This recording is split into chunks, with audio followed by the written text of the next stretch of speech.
الحمد للہ رب العالمین والصلاة والسلام علی سیدنا سید الانبیاء والمرسلین وعلی آلہ واصحابہ اجمعین اما بعد فاعوذ باللہ من الشیطان الرجیم بسم اللہ الرحمن الرحیم ونجیناه ولوطا إلى الأرض التي باركنا فيها للعالمین ووهبنا له إسحاق ويعقوب نافلة كلا جعلنا صالحين صدق الله مولانا العظيم إن الله وملائكته يصلون على النبي يا أيها الذين آمنوا صلوا عليه وسلموا تسليما اللهم صل على سيدنا ومولانا محمد وعلى آل سيدنا ومولانا محمد أفضل الصلوات بعدد ما ضمانه وبارك وسلم معزز و محترم حاضرین سامعین، خصوصاً نساء یعنی قرآن کریم میں خواتین کے جو قصے بیان ہوئے ہیں، پچھلے درس سے ہم نے اس کا سلسلہ شروع کیا ہے اور آج اللہ تعالیٰ کی دو محبوب بندیاں حضرت سارہ علیہ السلام اور حضرت ہاجرہ علیہ السلام، تو دونوں حضرت ابراہیم علیہ السلام کی ازواج مطہرات، ایک کے بطن سے بنی اسرائیل ہے یعنی حضرت اسحاق علیہ السلام کی والدہ ہیں، ان کے بیٹے حضرت اسرائیل ہیں حضرت یعقوب علیہ السلام، اور پھر ان کی اولاد میں ہزاروں انبیاء آئے اور جنہیں بنی اسرائیل کہا جاتا ہے۔ اور حضرت ہاجرہ علیہ السلام آپ کی دوسری زوجہ ہے، جن کے بطن سے حضرت ہاجرہ علیہ السلام کے بطن سے حضرت اسماعیل علیہ السلام پیدا ہوئے، حضرت ابراہیم علیہ السلام کے بڑے بیٹے جو ہیں، اور ان کی اولاد میں بھی اللہ نے نبوت رکھی تھی،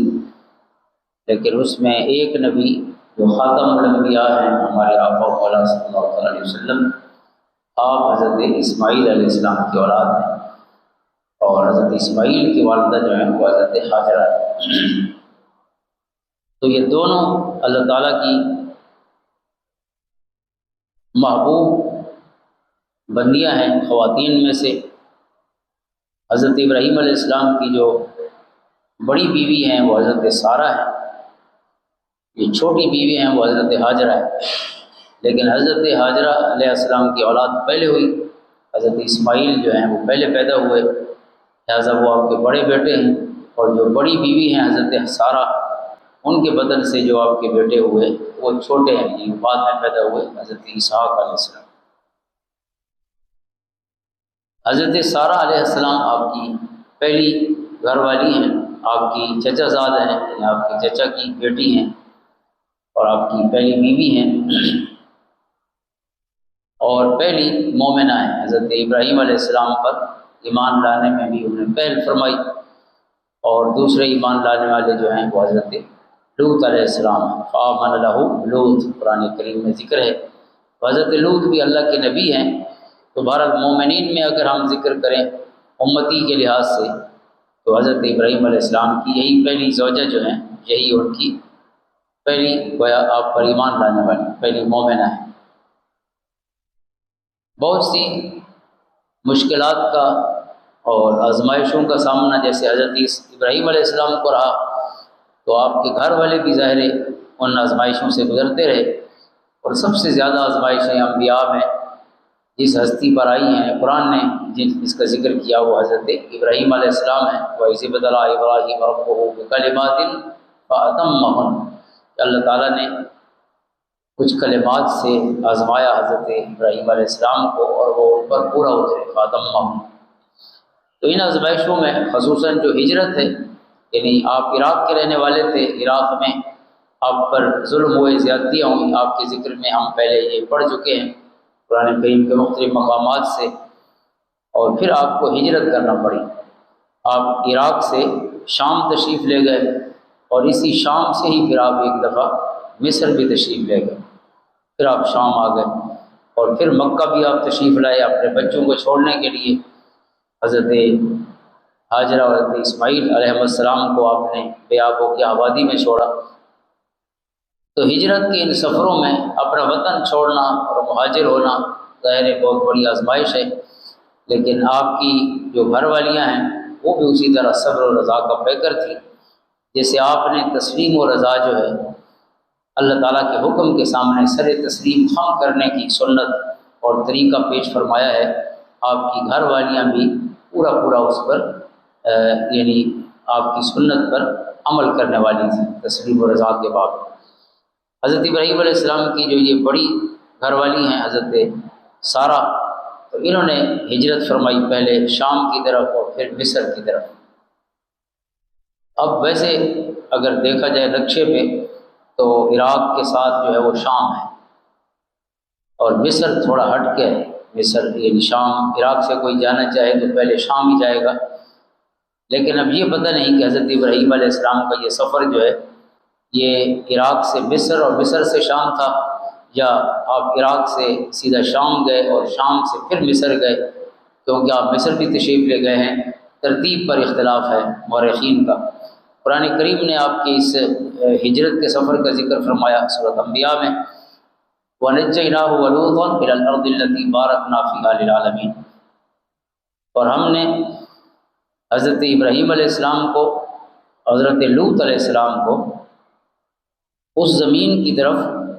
نجات عطا فرمائی، اس سرزمین کی طرف ہم انہیں لے گئے جس میں ہم نے برکتیں رکھ دی ہیں، التی بارکنا فیہا للعالمین، تمام جہان والوں کے لیے۔ اس زمین کو اللہ نے تمام جہان والوں کے لیے برکت والا فرمایا ہے، وہ شام کی سرزمین ہے، کیونکہ شام میں یہ جو ارض مقدسہ جس کو قرآن نے فرمایا ہے یعنی مقدس اور پاک سرزمین،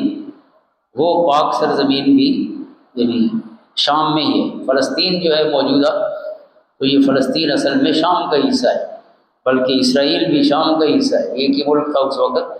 اس وقت کا شام جو ہے وہ آج کا شام بھی ہے، اور یہ اسرائیل بھی اسی کا حصہ ہے، فلسطین بھی۔ اسرائیل تو دراصل فلسطین کا حصہ ہے، اور فلسطین خود جو ہے ارض مقدسہ ہے اور شام کا حصہ تھا۔ تو حضرت ابراہیم علیہ السلام جہاں تشریف لے گئے، اللہ فرماتا ہے کہ ہم نے انہیں ہجرت کے دور پر عراق سے جو ہے ہم نے انہیں نجات دی، جہاں کفار کے ظلم سے، آزمائشوں سے، اور آپ کو ہجرت کا حکم فرمایا۔ وَوَهَبْنَا لَهُ إِسْحَاقَ وَيَعْقُوبَ نَافِلَةً، اور ہم نے انہیں عطا فرمایا اسحاق اور اس پر زائد یعقوب۔ نافلہ، نفل جو ہے، نفل نماز جو ہے یہ زائد ہوتی ہے فرض پر، تو حضرت یعقوب کو نافلہ فرمایا، یعنی وہ زائد تھے۔ حضرت ابراہیم علیہ السلام نے ایک بیٹے کے لیے دعا مانگی تھی، ہم نے بیٹے کے ساتھ پوتے کی خوشخبری بھی عطا فرمائی، تو پوتا جو ہے وہ اسرائیل ہے، حضرت یعقوب ہی کا نام اسرائیل ہے، اور پھر ان کی اولاد کو بنی اسرائیل کہتے ہیں۔ تو بنی اسرائیل میں تقریباً 4000 کے قریب نبی آئے ہیں حضرت ابراہیم کے اس بیٹے کی اولاد، آپ کی یعنی پوتے کی اولاد سے۔ تو اللہ تعالیٰ نے جہاں اپنے اس احسان کا اور اپنی نعمت کا ذکر فرمایا کہ ہم نے ابراہیم کو اسحاق عطا فرمایا اور اس پر زائد یعقوب عطا فرمایا۔ زائد اس وجہ سے کہا ہے کہ وہ دعا حضرت اسحاق کے لیے تھی، لیکن اللہ نے اس دعا کو جاری رکھا، ساتھ ساتھ پھر ان بیٹے کو بھی بیٹا عطا فرمایا، یعنی پوتا بھی عطا فرمایا۔ وَكُلًّا جَعَلْنَا صَالِحِينَ، اور ہم نے ان سب کو نیکوکار بنایا۔ تو حضرت سارہ علیہ السلام کی یہ ایک فضیلت ہے، انفرادیت ہے کہ ان کی اولاد میں جو ہے وہ ہزاروں کے قریب انبیاء تشریف لائے، حضرت سارہ کی اولاد میں سے۔ اب ان کی اولاد ہوئی کب؟ ایک تو پہلے آزمائش یہ ہے کہ جب ہجرت فرمائی، اور اسی ہجرت کے دوران یہ مصر تشریف لے گئے۔ مصر میں جو بادشاہ تھے ان کو فرعون کہا جاتا تھا۔ حضرت موسیٰ علیہ السلام حضرت ابراہیم کی اولاد میں سے ہیں، کئی سو سال بعد آئے، تو ان کا جس فرعون سے تعلق تھا وہ بعد کا فرعون ہے۔ حضرت ابراہیم جب تشریف لے گئے مصر، اس وقت جو بادشاہ تھا اس کا بھی یعنی اس کے عہدے کا نام تھا، جیسے کیسر روم ہے یا کسرا ایران ہے، یہ ان کے عہدے کا نام تھا۔ جیسے پریزیڈنٹ کہا جائے یا پرائم منسٹر کہا جائے، تو فرعون بھی دراصل عہدے کا نام تھا، بندے کا نام نہیں تھا۔ اس عہدے پہ جو بھی ہوتا وہ فرعون ہی کہلاتا۔ تو یہاں اس وقت جس فرعون کی حکومت تھی، تو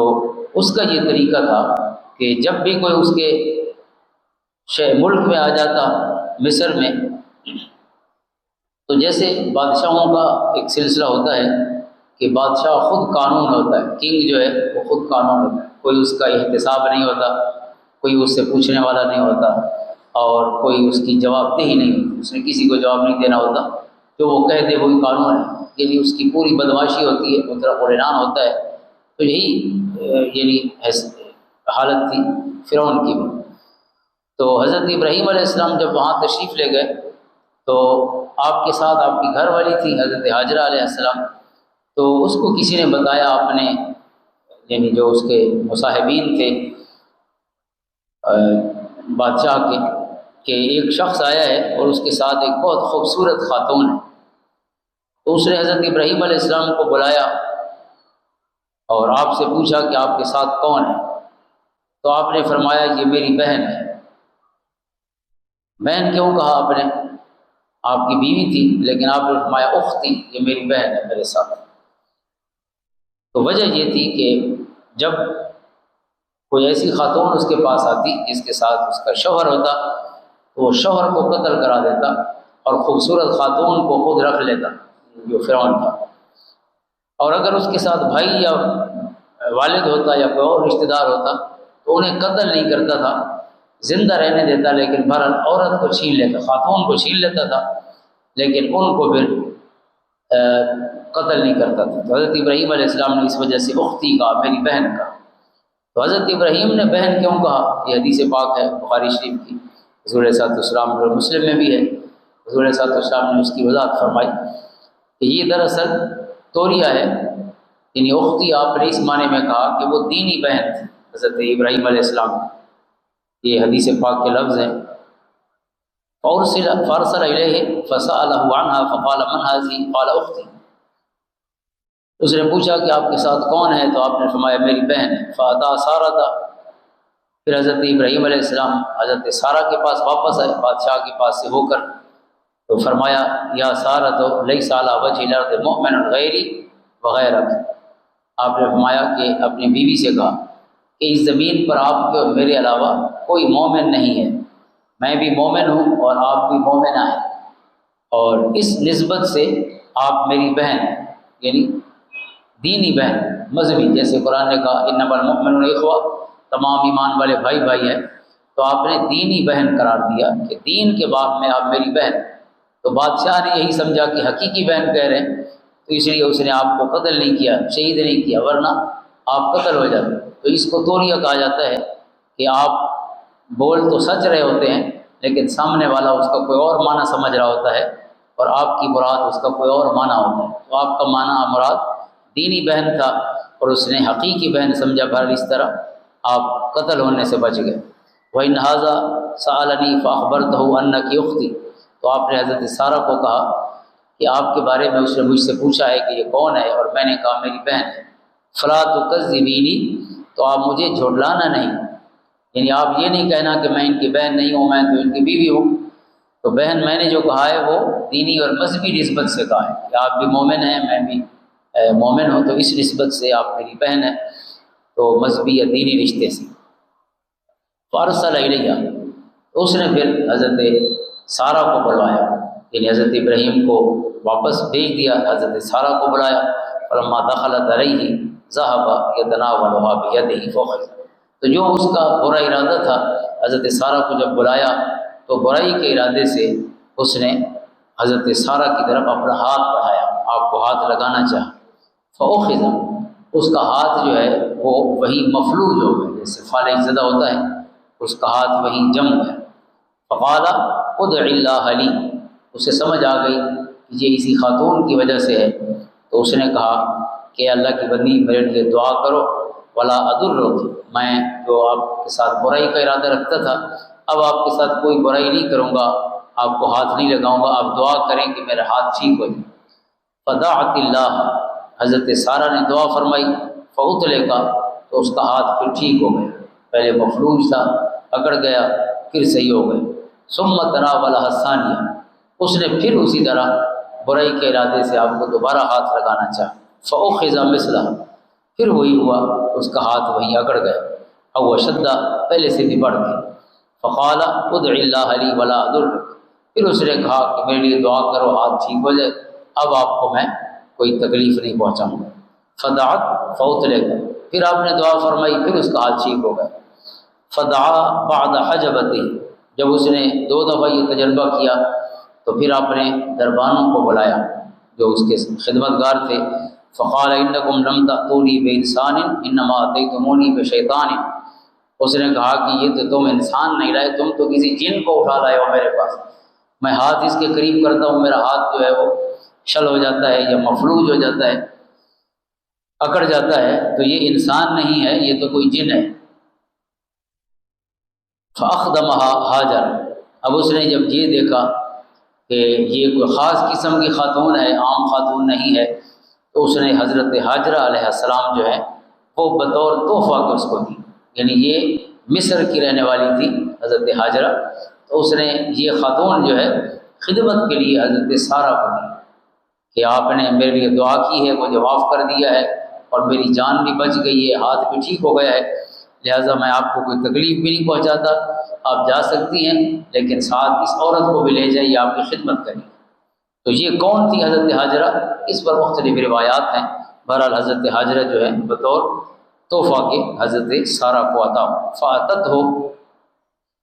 تو حضرت حاجرہ کو لے کر پھر حضرت سارہ حضرت ابراہیم علیہ السلام کے پاس آئیں. وهو قائم یصلی، جب وہ واپس آئیں تو حضرت ابراہیم علیہ السلام کھڑے ہو کر نماز پڑھ رہے تھے.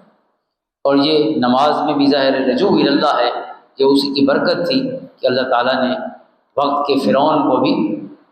اس قابل نہیں چھوڑا کہ وہ آپ کی گھر والی کو کوئی تکلیف پہنچا سکے. تو یہ حضرت ابراہیم علیہ السلام کی توجہ اللہ تھی. تو اللہ کی طرف توجہ کے لیے بہترین جو طریقہ ہے وہ نماز ہے. حضور صلی اللہ علیہ وسلم کی یہ سنت ہے، جب کوئی پریشانی ہوتی تو حضور صلی اللہ علیہ وسلم نماز کو بڑھا دیتے تھے، زیادہ نماز پڑھتے تھے، نوافل بھی زیادہ فرما دیتے تھے. تو حضرت ابراہیم نماز پڑھ رہے تھے، جب وہ واپس آئیں حضرت حاجرہ کو بھی ساتھ لے کے فاؤما بیدہ مایا، انہوں نے اشارہ کیا حضرت ابراہیم علیہ السلام نے کہ آپ بیٹھ جائیں یا رک جائیں. قالت رد اللہ قید الکافر او الفاجر فی نحرہ واخدم حاجر، پھر حضرت سارہ نے کہا کہ اللہ نے جو اس کافر کا اور فاجر شخص کا مکر تھا، اللہ تعالیٰ نے اس کو رد فرما دیا، اور یہ حاجرہ جو ہے بطور تحفہ کے اس نے دی. واخدم حاجر. قال ابو ہریرہ تلک امکم یا بنی ماء السماء، حضرت ابو ہریرہ اس حدیث کے راوی ہیں، تو انہوں نے فرمایا کہ اے عربیو، یہ تمہاری ماں تھی. یعنی حضرت حاجرہ جو کہ حضور کی والدہ ہیں، حضرت اسماعیل کی والدہ ہیں، اور ان کی اولاد سے حضور صلی اللہ علیہ وسلم تشریف لائے. سارے قریش اس کی اولاد ہیں، اہل عرب ان کی اولاد ہیں. تو حضرت ابو ہریرہ نے کہا کہ اے عربیو، یہ تمہاری ماں تھی حضرت حاجرہ، جو اس بادشاہ نے بطور تحفہ کے حضرت سارہ کو عطا فرمائی. حضرت سارہ نے حضرت ابراہیم علیہ السلام کو پیش کر دی کہ آپ ان سے نکاح فرما لیں. تو لہٰذا حضرت ابراہیم نے نکاح فرما لیا. بادشاہ نے تو حضرت سارہ کی خدمت کے لیے دی تھی، تو حضرت سارہ نے مزید تحفہ یہ آگے اپنے خامند اور اللہ کے نبی حضرت ابراہیم کو پیش کر دیا. حضرت ابراہیم نے نکاح فرمایا تو ان کے بطن سے پھر پہلے بیٹا پیدا ہوا حضرت اسماعیل علیہ السلام. اب یہاں حضرت ابو ہریرہ کے جو الفاظ ہیں کہ یہ تمہاری ماں ہے، اے بارش کے پانی کی اولاد، یا بنی ماء السماء. اہل عرب کو بنی ماء السماء کہتے ہیں، بارش کے پانی کی اولاد، کیونکہ ان کا گزر بسر بارانی ہے. یعنی اب بارش کے پانی پر ہی پورا عرب چلتا ہے، پینے کے لیے بھی اور کھیتی باڑی وغیرہ جہاں جہاں تھوڑی بہت ہوتی تھی تو بارش کے پانی سے تھا، تو پورا بارانی تھا، یہ ایرڈ ایریا ہے. تو اس وجہ سے اس نے کہا بارش کی پانی کی اولاد، یعنی اے بارش پہ زندہ رہنے والوں، کہ تمہاری والدہ تھی حضرت حاجرہ علیہ السلام کہ جو بطور تحفہ کی عطا ہوئی، پھر حضرت ابراہیم علیہ السلام تک پہنچی. اب حضرت حاجرہ علیہ السلام سے پہلے ہم حضرت سارہ کا ذکر مکمل کر لیتے ہیں. حضرت سارہ نے حضرت حاجرہ بطور تحفہ دے دی اپنے خامند کو، اور ان کے بدن سے بیٹا بھی ہو گیا. اب اس پر جو ہے حضرت سارہ جو ہیں پھر انہیں جیسے ہوتا ہے سوکنوں میں ایک تکلیف ہوئی دل میں کہ میری اولاد نہیں ہے اور حاجرہ کی اولاد ہو گئی. میری اولاد نہیں ہے، اور ان کی عمر مبارک جو ہے اس وقت 90 سال تھی۔ حضرت ابراہیم علیہ السلام کی عمر 100 سال تھی۔ تو اب ظاہر جس کو ہوپ اگینسٹ ہوپ کہتے ہیں، یعنی ایسی بظاہر کیفیت کہ جس میں کوئی امید بھی نظر نہ آئے، لیکن خالق کے ساتھ جو بندے کا تعلق ہے وہ کبھی اندھیرا ہو نہیں سکتا، اس میں ہمیشہ روشنی اور کرنیں جو ہیں وہ امید کی پھوٹتی رہتی ہیں۔ تو وہ تو ناممکن کو ممکن بناتا ہے، اللہ کی ذات جو ہے وہ ناممکن کو ممکن بناتا ہے۔ تو حضرت سارہ کے دل میں یہ خواہش تھی، حضرت ابراہیم علیہ السلام کے دل میں بھی خواہش ہوگی یقیناً، لیکن حضرت سارہ کی نسبتاً زیادہ تھی، کیونکہ حضرت ابراہیم کا بیٹا تو ہو گیا دوسری بیوی سے، اور ان کا کوئی بیٹا بیٹی نہیں تھی۔ تو یہ قرآن کریم نے پھر اس بشارت کا ذکر فرمایا، 2 جگہ پہ خصوصاً اشارے بھی ہیں، لیکن 2 جگہ ذرا تفصیل ہے، سورۃ ہود میں اور سورۃ ذاریات میں۔ سورۃ ہود میں فرمایا کہ جو فرشتے حضرت لوط علیہ السلام کی قوم پر عذاب کے لیے آئے تھے، وہ فرشتے پہلے حضرت ابراہیم علیہ السلام کے پاس گئے۔ ایک ہی جماعت ہے فرشتوں کی، ایک طرف بشارت لا رہے ہیں، دوسری طرف عذاب لا رہے ہیں، ایک ہی جماعت ہے۔ تو جس کو قرآن کہتے ہیں رسولنا، ہمارے رسول یعنی فرشتے اللہ کے۔ تو وہ پہلا تفصیلی واقعہ حضرت ابراہیم علیہ السلام کے ذکر میں ہم پڑھ چکے ہیں۔ تو حضرت سارہ علیہ السلام نے ان فرشتوں کی گفتگو جو حضرت ابراہیم علیہ السلام سے تھی وہ سنا، اور آپ کھڑی ہوئی تھی، وامرأتہ قائمۃ، حضرت ابراہیم کی بیوی، وامرأ ان کی بیوی، قائمۃ کھڑی ہوئی تھی، فضحکت وہ ہنس پڑی، فرشتوں کی اور حضرت ابراہیم علیہ السلام کی گفتگو سن کر ہنس پڑی۔ ہنسنے کی وجہ جو ہے وہ بہت سی ہو سکتی ہے۔ ایک وجہ تو یہ ہے کہ حضرت ابراہیم جو ہے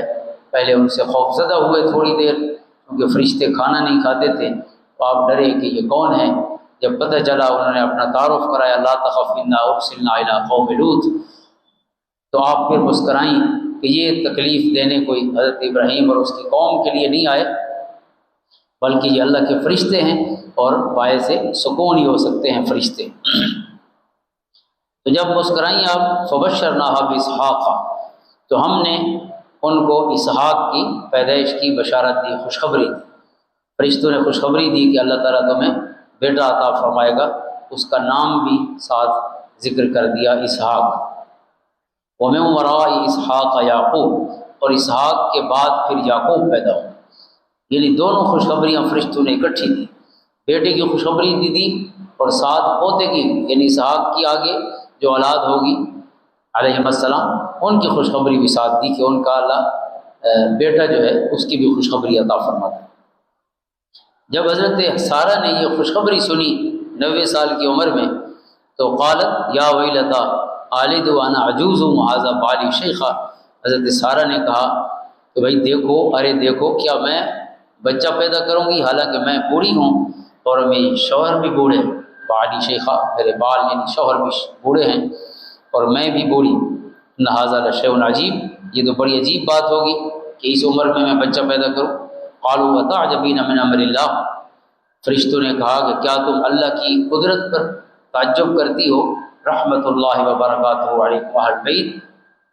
اے اہل بیت تم پر اللہ کی رحمتیں اور برکتیں ہوں، انہ حمید مجید، بے شک اللہ حمد و ثنا کا مستحق بہت بزرگی والا ہے۔ یعنی نبی کے گھر والوں پر رحمت اللہ وبرکاتہ کی یہ دعا ہے اہل بیت کے لیے، حضرت ابراہیم علیہ السلام کے گھر والوں کے لیے۔ نبی کے گھر والے جو ہیں وہ عام گھر والے نہیں ہوتے، وہ خاص ہستیاں ہوتی ہیں جن کو اللہ تعالیٰ نبیوں کے گھر کے لیے اور ان کے جو نسبت ہے خاص طور پہ پھر رشتے کی اللہ پسند فرماتا ہے، تو اس لیے رحمت اللہ وبرکاتہ علیکم اہل بیت۔ تو یہ فرشتوں نے خوشخبری عطا فرمائی۔ پھر اس کا ذکر سورۃ ذاریات میں بھی ہے کہ حضرت سارہ نے جب سنا کہ فرشتے خوشخبری دے رہے ہیں بیٹے کے، وبشروہ بغلام علیم، کہ ان فرشتوں نے خوشخبری دی علم والے بیٹے کی، فاقبلت امرأتہ فی سرہ، تو پھر ان کی بیوی یعنی حضرت سارہ چیختی ہوئی آگے بڑھی، یعنی انہوں نے زور کی آواز نکالی حیرت کی وجہ سے، اس بڑھاپے میں میں بچہ کیسے پیدا کروں گی، اس بڑھاپے کی یعنی کیفیت میں اور ساتھ اس خوشخبری کو سن کر فسکت وجہا، اور اپنے ماتھے یا چہرے پہ بھی ہاتھ مارا کہ یہ کیا خبر ہے کہ میں اس بڑھاپے میں بچہ پیدا کروں گی۔ وقالت عجوز عقیم، اور ساتھ یہ بھی کہا عجوز انتہائی بڑھیا، یعنی عمر کا بہت ہی ایک جو ارذل عمر ہے بڑھاپے کے لحاظ سے اس کو عجوز کہتے ہیں، عقیم بانج کہتے ہیں۔ میں نے کہا کہ میں بوڑھیا بھی ہوں اور بانج بھی ہوں، میں کیسے بچہ پیدا کروں؟ قالوا کذالک قال ربک، فرشتوں نے کہا کہ آپ کے رب نے اسی طرح فرمایا ہے، انہ هو الحکیم العلیم، بے شک وہی بہت حکمت والا بے حد علم والا ہے۔ تو اللہ تعالیٰ کی طرف سے یہ خوشخبری آئی، اور اس خوشخبری کے نتیجے میں اللہ تعالیٰ نے حضرت ابراہیم علیہ السلام کو 100 سال کی عمر میں، حضرت ابراہیم کی عمر اس وقت 100 سال تھی،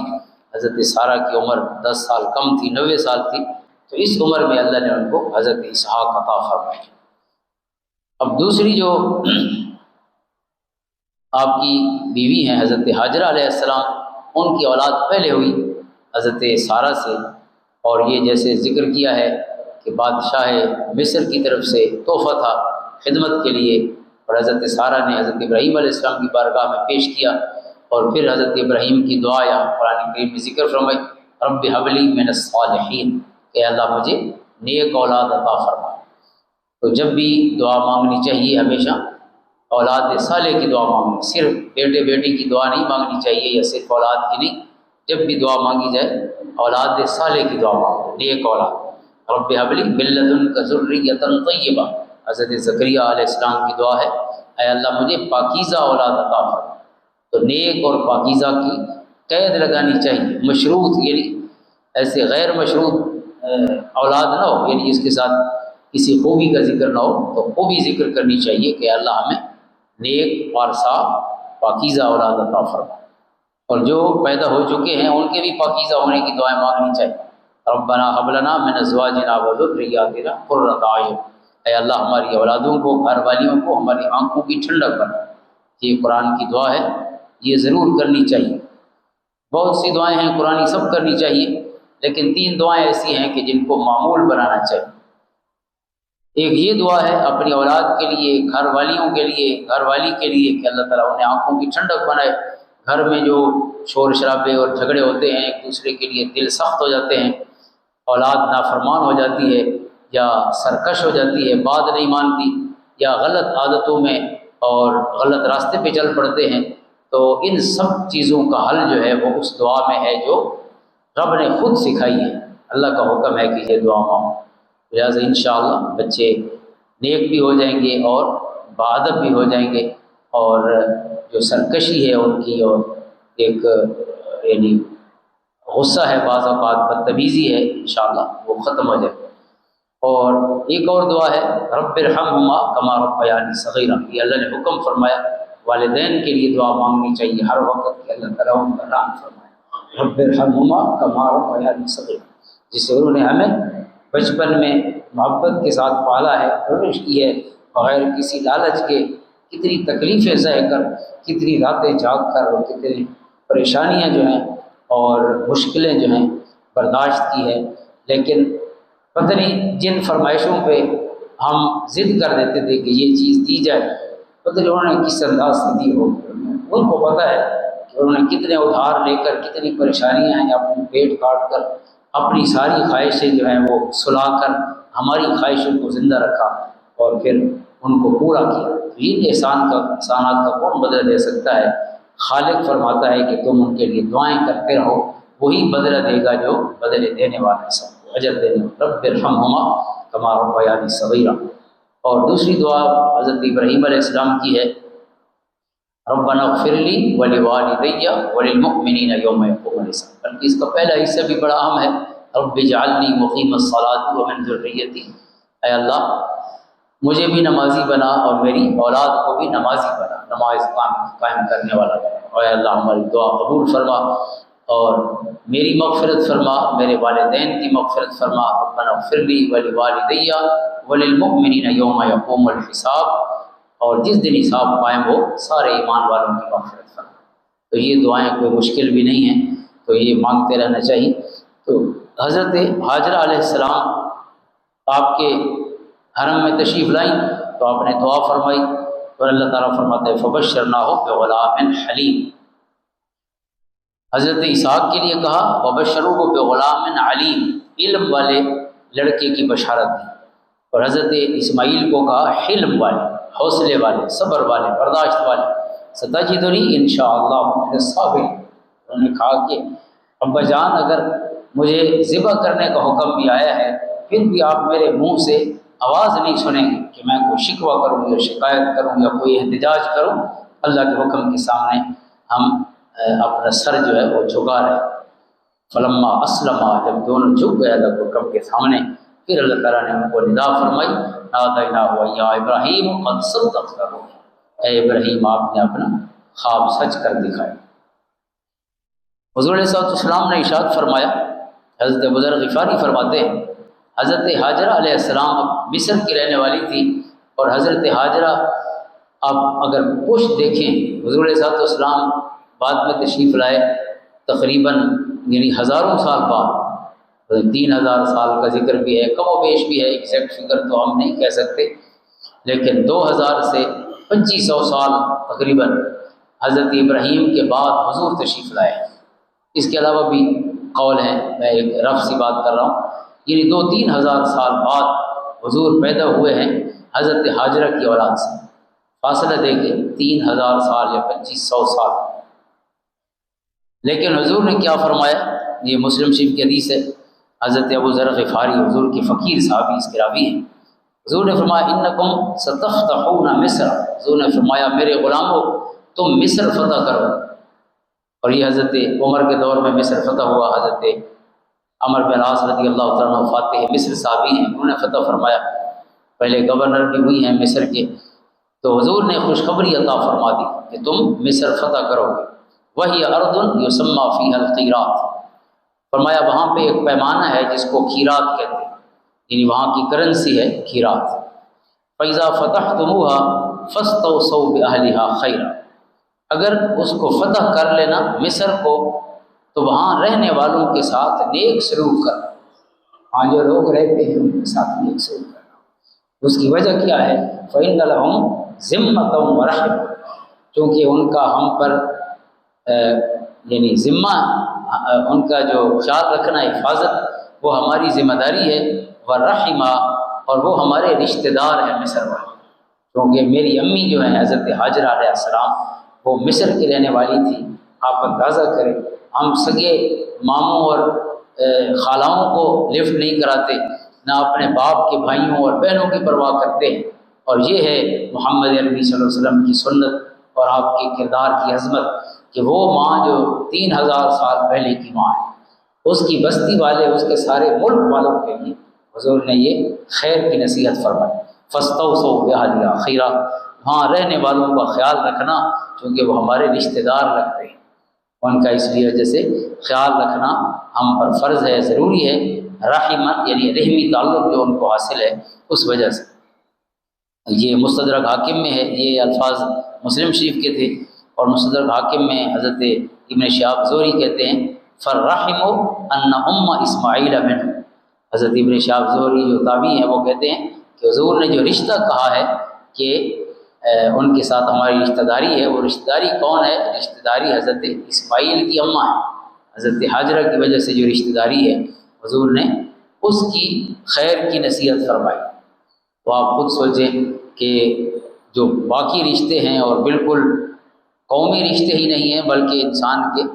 بالکل قریبی رشتے ہیں، نانحال دادحال، ان کا حق کتنا بنتا ہے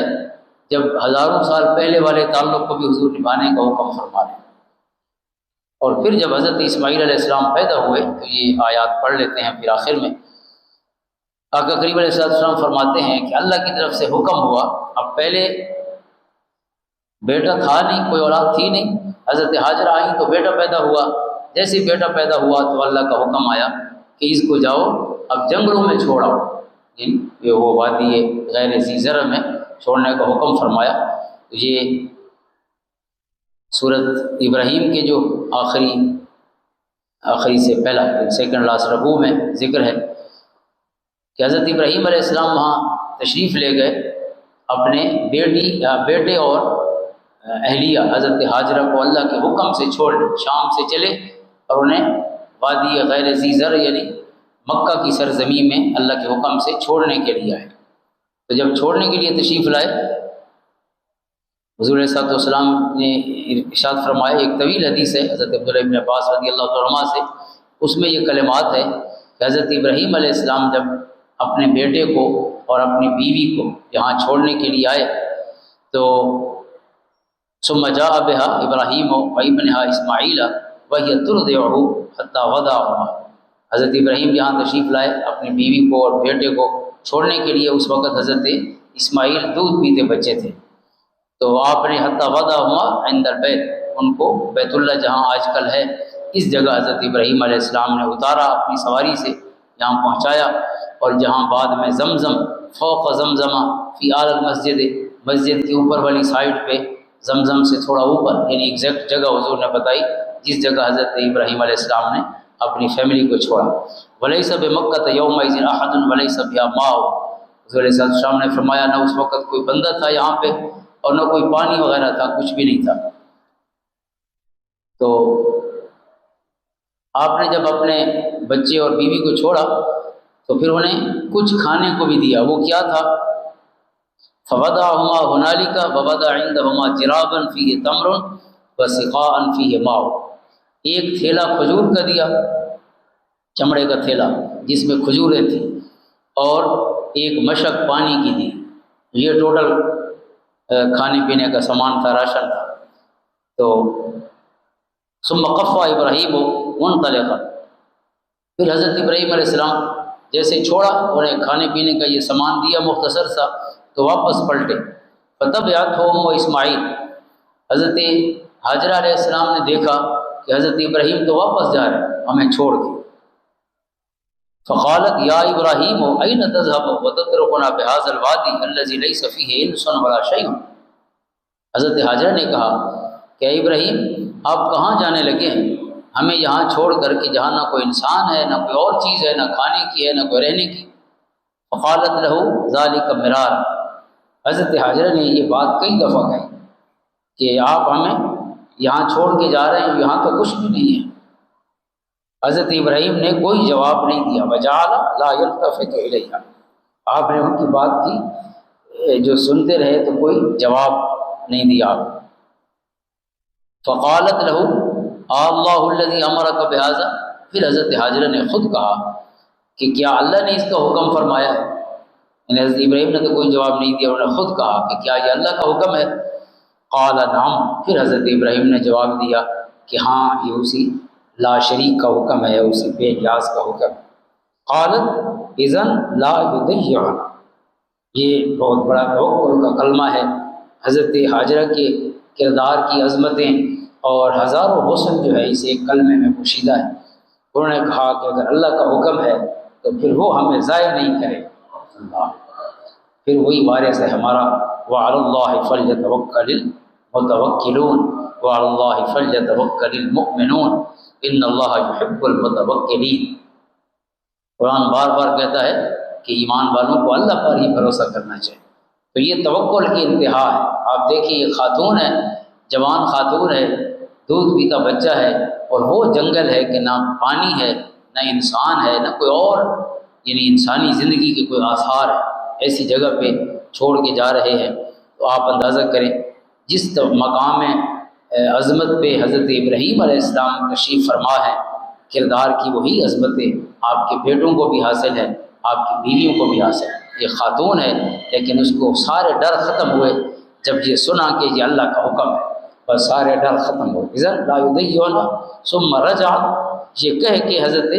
حاجرہ نے پھر پیچھے نہیں گئی حضرت ابراہیم کے، وہیں سے پلٹ آئے۔ فانطلق ابراہیم، حضرت ابراہیم پھر تھوڑا آگے چلے گئے، حتی اذا کان عند سلیۃ حیث لا یرونہ، جب اس اونچی جگہ پہ پہنچے سریہ کے مقام پہ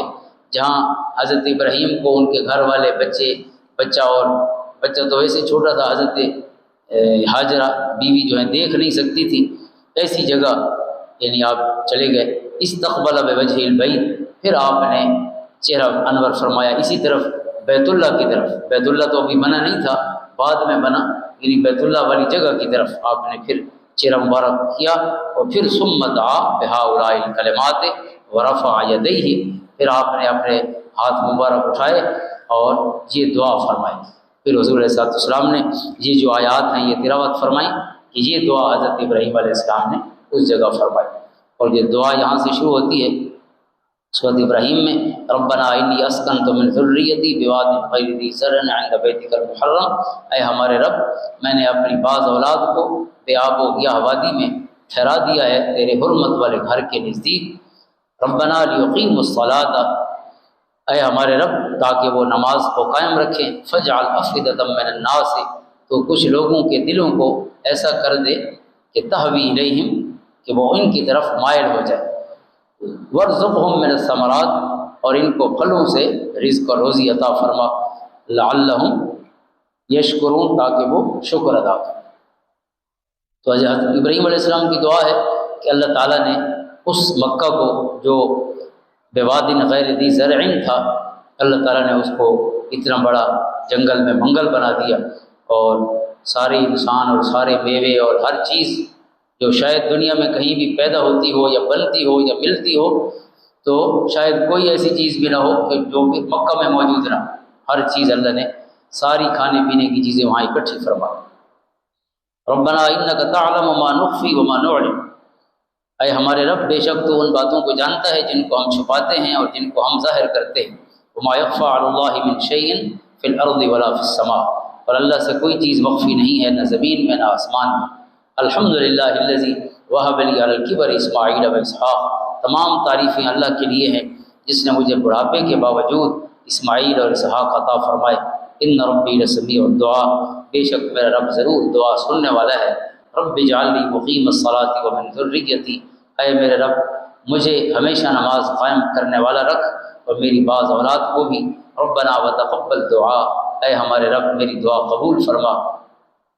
ربنا اغفر لی ولوالدی وللمؤمنین یوم یقوم الحساب، اے ہمارے رب میری مغفرت فرما میرے والدین کی اور سب ایمان والوں کی جس دن حساب قائم ہوگا۔ حضور صلی اللہ علیہ وسلم فرماتے ہیں کہ یہ دعائے ابراہیمی تھی جو آپ نے اس انداز میں مانگی، اور اللہ تعالیٰ نے اس دعا کو ایک حقیقت بنا دیا۔ کچھ عرصہ بعد پھر آپ خود یہاں تشریف لائے، اور قبیلہ بنی جرم، یہ جو حدیث کے میں نے شروع کے الفاظ پڑھے ہیں یہ طویل حدیثوں میں سے، اس میں پورا تفصیلی واقعہ ہے، پھر کعبہ شریف کے بننے کا واقعہ بھی ہے، پھر حضرت اسماعیل علیہ السلام کی شادیوں کا ذکر بھی ہے، کئی اور واقعات، اسی ایک حدیث پاک بڑی طویل حدیث ہے۔ حاضرین محترم، یہ ان اللہ کی بندیوں کی شانیں اور عظمتیں ہیں کہ جو نبیوں کے گھر میں تھی، اور اللہ تعالیٰ نے نبیوں کا سارا رنگ کردار کی عظمت والا ان پہ چڑھا دیا تھا۔ صبر تھا، شکر تھا، اللہ کی بارگاہ میں جو توکل ہے اور اللہ کے ساتھ ایک تعلق ہے، اور جو صداقت ہے اور سچائی ہے ایمان کی، اور پھر خالق کے ساتھ جو قرب کا تعلق ہے، اللہ تعالیٰ نے ان کو انتہا کا عطا فرمایا۔ اس لیے ان کی گود ایسی گود تھی کہ جس میں انبیاء کھیلتے رہے، ایک کی گود میں حضرت اسحاق تھے اور دوسری گود میں حضرت اسماعیل۔ تو نبیوں کی مائیں ایسی ہوتی جن کی گود میں نبی تشریف لاتے ہیں، وہ ایسی ہستیاں ہوتی ہیں۔ اللہ تعالیٰ ان کے درجات مزید بلند فرمائے۔ اللہ تعالیٰ ہماری بچیوں کو بھی ایسی مائیں بنائے، ایسی مبارک کردار کی حامل بنائے۔ اللہ تعالیٰ ان کے کردار کی عظمتیں ہماری اولادوں کو بھی عطا فرمائے۔ اللہم صلی علی محمد وعلی آل محمد۔